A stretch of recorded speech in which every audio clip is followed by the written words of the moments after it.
Assalamualaikum warahmatullahi wabarakatuh. Selamat siang, Bu Zia dan teman-teman semuanya. Perkenalkan, saya Faiza Zikra Sabila dari kelas D5 Psikologi. Pada kesempatan kali ini, saya akan menjelaskan mengenai jenis-jenis disabilitas. Baik, selanjutnya yang pertama ada learning disabilities. Menurut The National Committee on Learning Disabilities pada tahun 1989 merupakan kesulitan nyata dalam penguasaan dan penggunaan dari aktivitas mendengar, berbicara, membaca, menulis, berpikir, atau kemampuan tematik. Adapun karakteristik menurut Halahan dan Kaufman pada 2006 yang pertama masalah prestasi akademis, masa perseptual, atensi dan hiperaktivitas, memori, kognitif, sosio-emosional, dan motivasi. Lalu terdapat tipe-tipe. Yang pertama ada tipe disleksia, yaitu gangguan membaca seperti kesulitan mengenali huruf. Yang kedua itu ada disgrafia, gangguan menulis. Dan yang ketiga ada diskalkulia, yaitu dengan gangguan berhitung.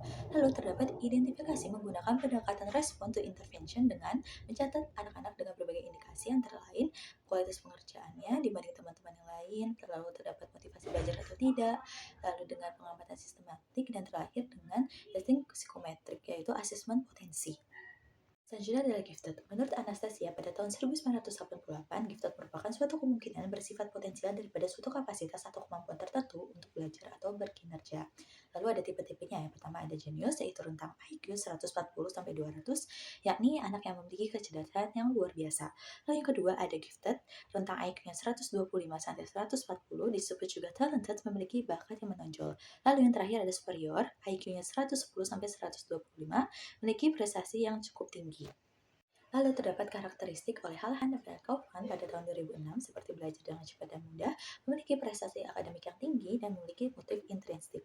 Adapun identifikasi dan intervensi, identifikasinya seperti tes intelijensi umum ataupun tes kemampuan umum, dan intervensinya seperti bentuk pendidikan bagi anak berbakat seperti program akselerasi, program pengayaan, dan kurikulum berdiferensiasi. Jenis disabilitas selanjutnya yakni tunalaras merupakan anak yang memiliki masalah sosial interpersonal dan masalah intrapersonal yang ekstrim. Adapun karakteristiknya, intelijensi dan prestasi, IQ berkisar 90, ada yang di atas dan di bawah rata-rata.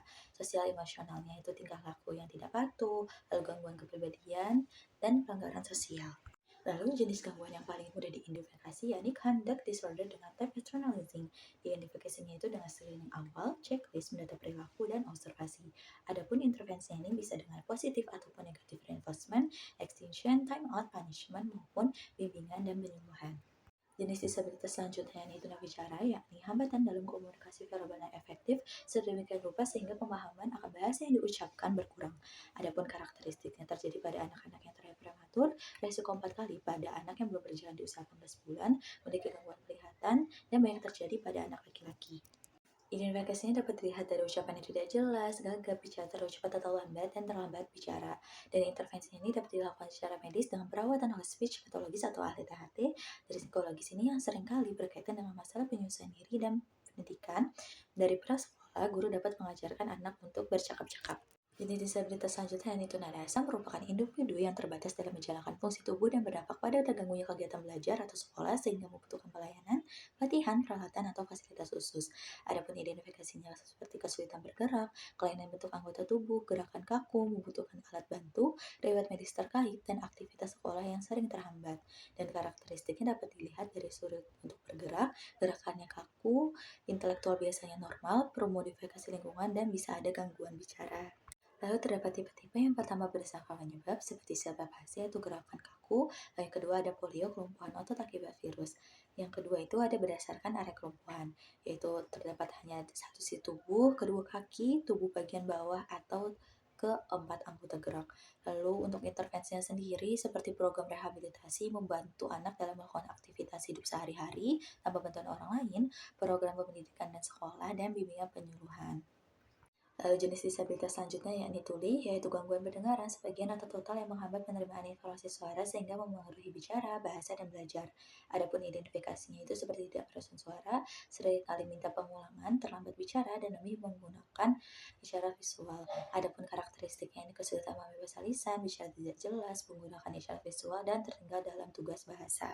Selanjutnya terdapat tipe gangguan yaitu label sebagai papan, lalu ikutan pertamanya ada education, special education, teknologi PPN, latihan komunikasi, serta dukungan keluarga ataupun stimulasi bahasa intensif. Disabilitas selanjutnya ada tunanetra, yakni merupakan kata jawab penglihatan yang kurang dari lapang pandang 20 derajat meskipun dikoreksi. Adapun ini efek dan karakteristiknya itu memincing, sudah dilihat dari jauh, mengadakan rabaan, dan memerlukan modifikasi lingkungan. Lalu terdapat tipe-tipenya. Yang pertama, low vision, mungkin congenital, adventitious. Adapun intervensinya itu dengan literasi, intervensi akademik khusus, bahkan sampai modifikasi kurikulum.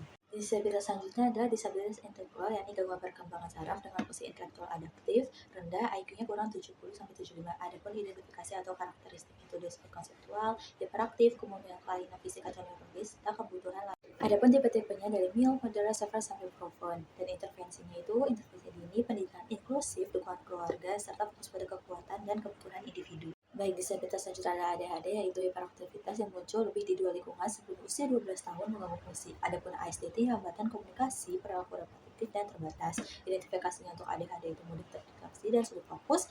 ASD ini juga rutinitas kaku, perilaku repetitif, dan sulit memahami emosi. Adapun untuk karakteristik dari ADHD itu sulit fokus, sulit memegang instruksi, impulsif dan interaktif. Adapun ASD, hambatan interaksi, keterlambatan bicara, dan perilaku repetitif. Tipe ADHD itu ada inattentive, hiperaktif impulsif, dan kombinasi. Selanjutnya untuk intervensi pada ADHD, dukungan orang tua, hubungan positif, modifikasi perilaku, kerjasama dengan sekolah. Dan untuk ASD, kurangi gejala, tingkatkan perilaku, komunikasi, obat untuk gejala tertentu, terapi, dan kemampuan sosial untuk mengurangi perilaku repetitif. Baik, selanjutnya healthcare as service for person with disabilities. Yang pertama ada human rights approach, yaitu non-diskriminasi dan fokus kemandirian serta kualitas hidup. Adapun NDIS ini suka mendukung jangka panjang dan tujuan kemandirian serta inklusi. Untuk dapat super koordinator, yaitu memastikan layanan efektif. Adapun SOE-nya as regulasi plus nanti jelas berimplementasi bervariasi of teknologi, dini, dan risiko ketergantungan. Terima kasih atas perhatiannya. Kurang lebihnya mohon maaf. Wassalamualaikum warahmatullahi wabarakatuh. Terima kasih atas perhatiannya. Kurang lebihnya mohon maaf. Wassalamualaikum warahmatullahi wabarakatuh. Terima kasih atas perhatiannya.